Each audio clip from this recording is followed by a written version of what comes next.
Hi, this is Majinoni, and welcome to another edition of The Good, the Bad, and the Disappointing. This was actually a really tough week for me to figure out what's what. So let's go with the good.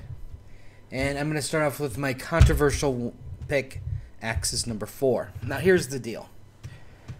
This is not what you would call a great issue in terms of telling a complete and overall story. Issues 1 and 2 pretty much did that. Issue number 4 is basically the starting point of multiple storylines that tie into Axis. Now, when I was first reading this, I was like, wow, that's really cool. Sam Wilson punches, Nick Fury. Wow, that's really cool. The X-Men did that. Wow, what's Tony Stark doing? And, I was like going, wow, this is... And then it hit me. None of this is like acting to character.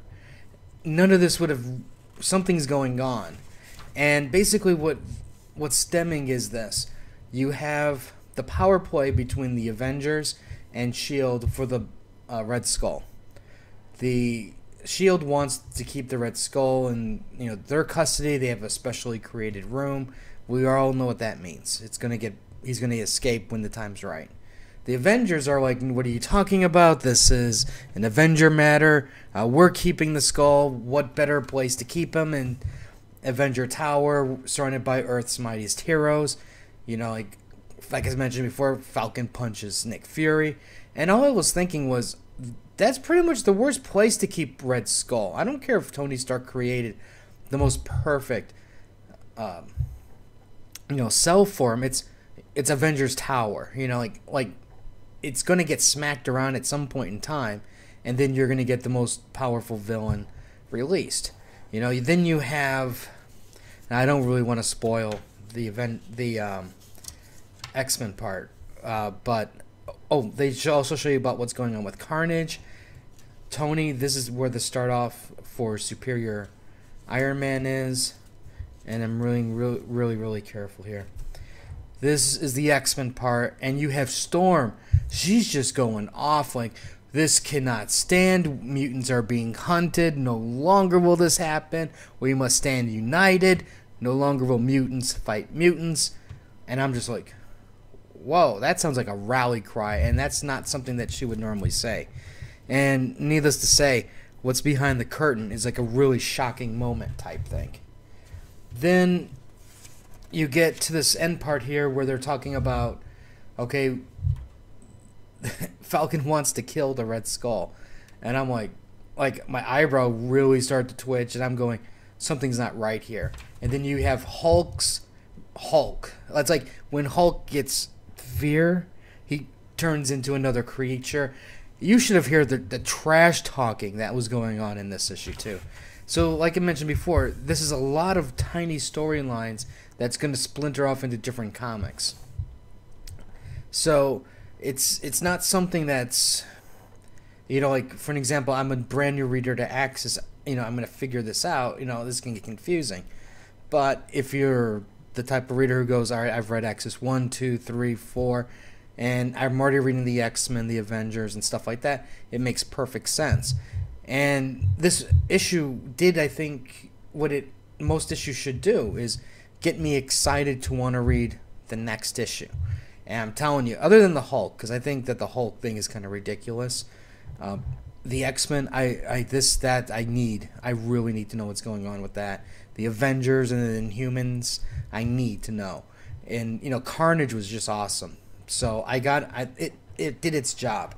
And for me, that's why I'm saying this is my good pick of the week. Is this a great book of storytelling, of epic proportions, like reading The Walking Dead, or, like that, Dan Slott's Superior Spider-Man run? No, it's nothing like that. But, so I think what you'll probably see is a lot of mixed reviews. But if you scale all back everything, it got me excited. So, all right, let's go with the bad, and that's this monstrosity right here, Spider-Verse team up. Okay, The Amazing Spider-Man was a good read, and it had the moment. Oh, here's Peter Porker, and here's Mayday, and here's all these other people, and I was like, that's really cool. And then you read this, and this book is like an inferior version, bastard child of the Amazing Spider-Man. And it's kind of like, yeah, like it's just reiterating what's going on in that issue, and it's not providing any extra value. Like, oh wow, you now have a bunch of vultures from different universes fighting the different Spider-Men of different timelines. Wow, who cares? Because the Vulture is, like a Class D villain compared to what is what is stalking the Spider-Man.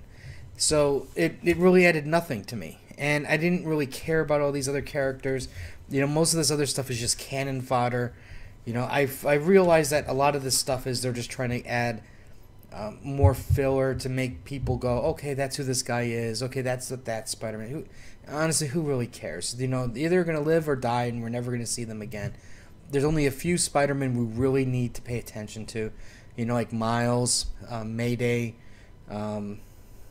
Mayday Parker, Spider-Ham, and maybe a couple other ones. But other than that, it's like, who cares? But anyways, like I said, this was just an inferior version.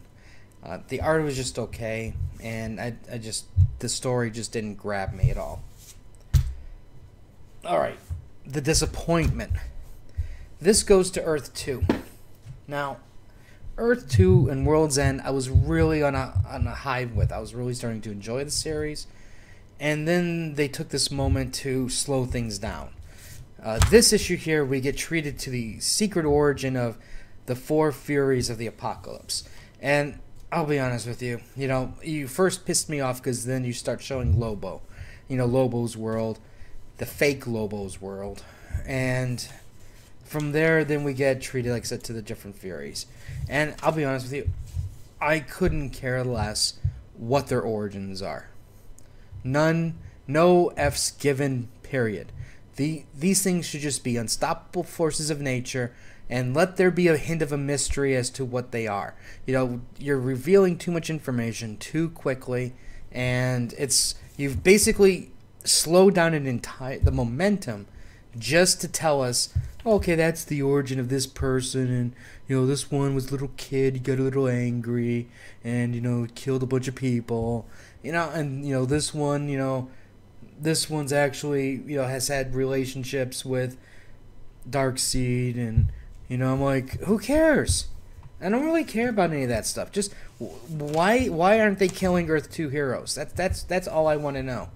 And it just, I don't know. I mean, the art and stuff like that is fine, but I just thought that the story just suddenly came to a halt, which just this issue here it helped create that image even more for me. In that, basically, you have the Furies of the Apocalypse attacking, and then now you have Green Lantern fighting Solomon Grundy, and Green Lantern is clueless as to what's going on. He doesn't realize that there's a bigger threat.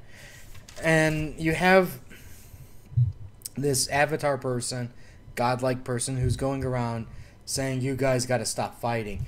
And I'll be honest with you, this issue completely reminded me of a Power Ranger the Power Rangers. Let me explain.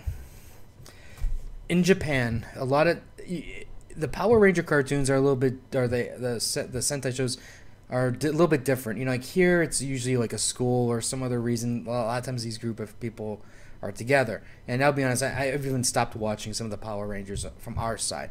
But in Japan, it's usually they start off different ways. And then there's been times where there's this quest to find the different Power Ranger characters. And this is some of the older ones. Like, for an example, I won't sidetrack it.